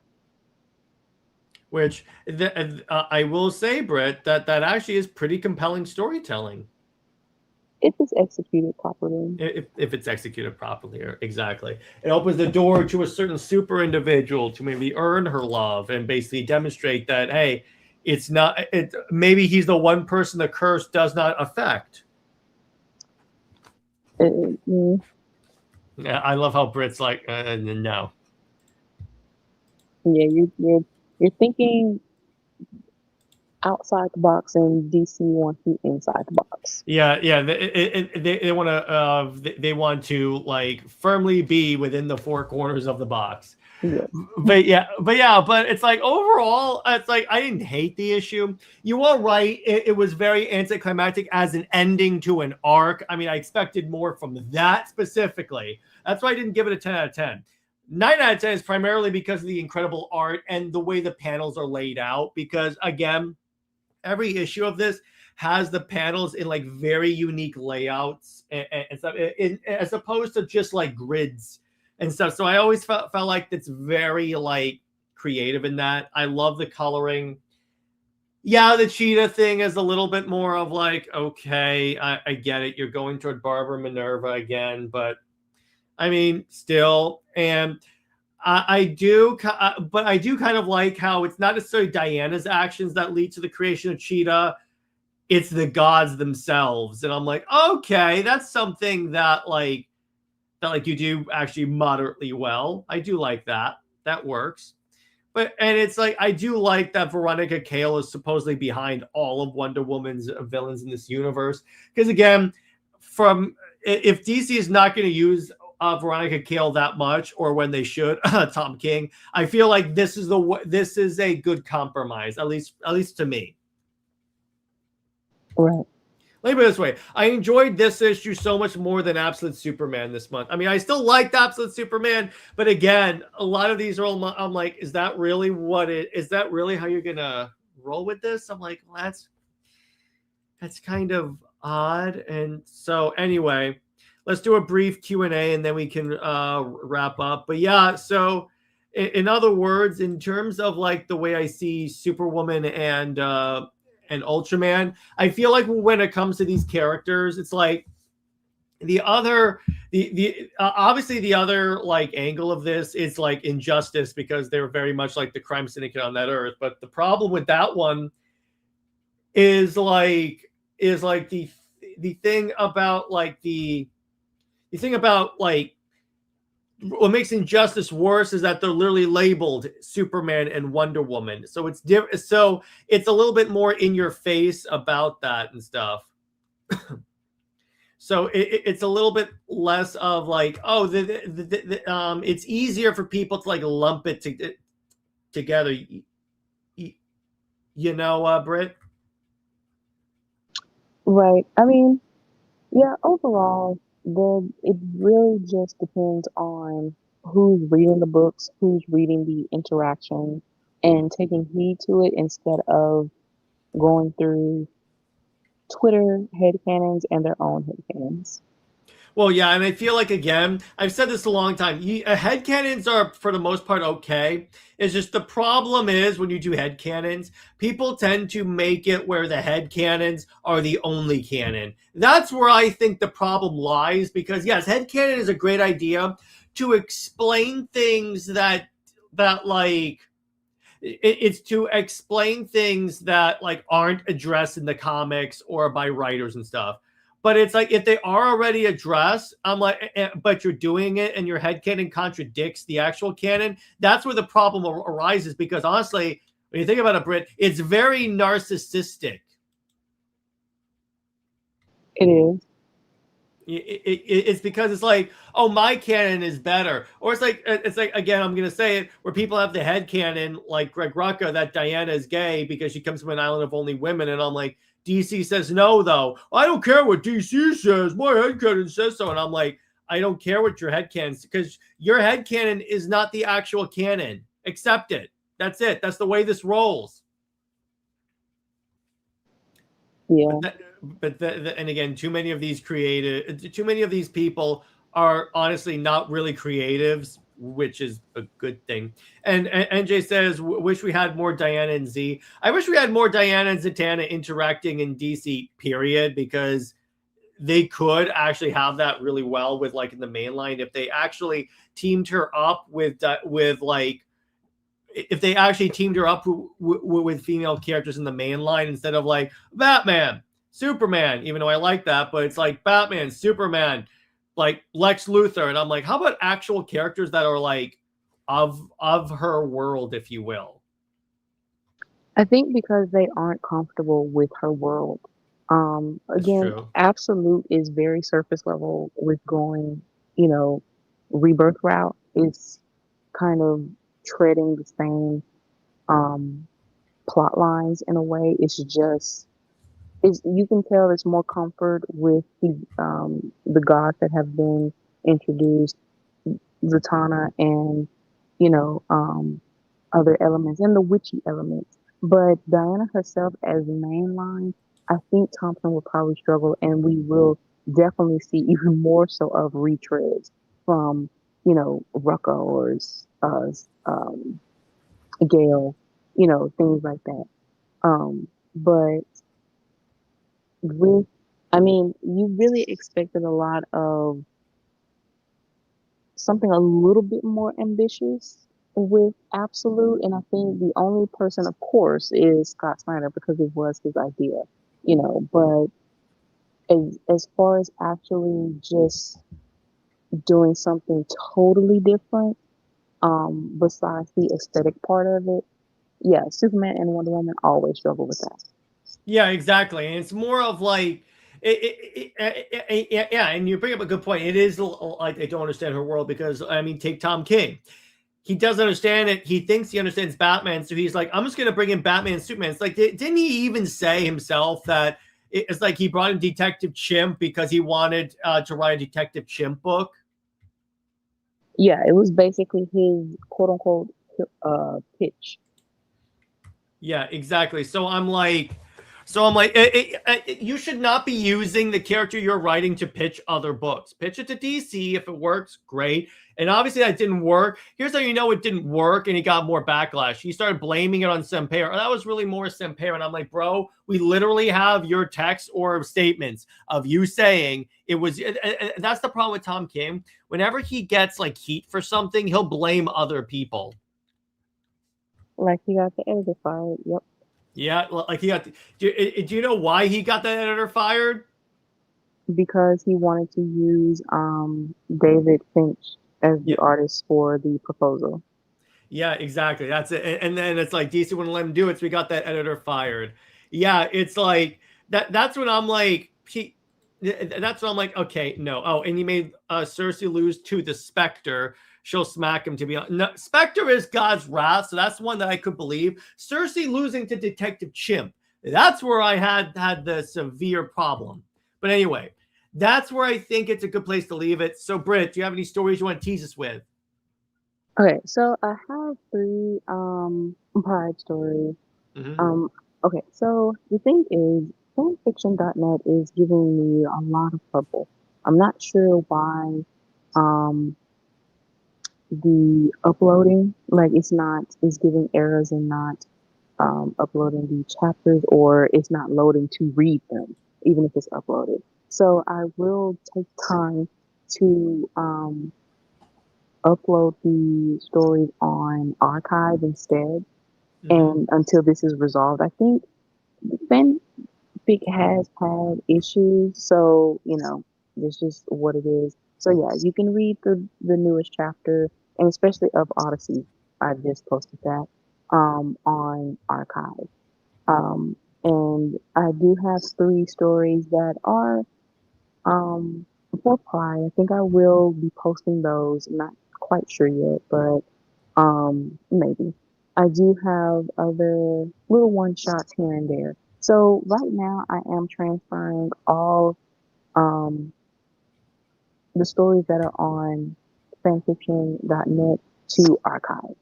And with that, once I'm complete with that, I will upload the newest ones, which would take about a week or two to complete. But I also have other threads, for Wonder Woman on Twitter, and um, also with the support of the Super Wonder Instagram page. Instagram did have that massive, we're going to get rid of bots and stuff. Gladly, we weren't really affected. So our um, following count is very much what it is. It's very genuine and true. So yeah, it just keeps going up to show that there is over 70,000 people who love Super Wonder. Yeah, exactly. So suck it, Lois fans. I'm just saying. But yeah, yes, and then I'll be obviously promoting all of Brit stuff. Her link should be in the bottom below. But yeah, but stay woke, everyone. Remember, Lois Lane is Lois Lane. Oh, were you done? Is that it? Yeah. All right. In that case, Lois Lane is Lois Lane or Satan. She belongs to General Zod. So is the Max About for life. We'll see you guys later. Bye bye.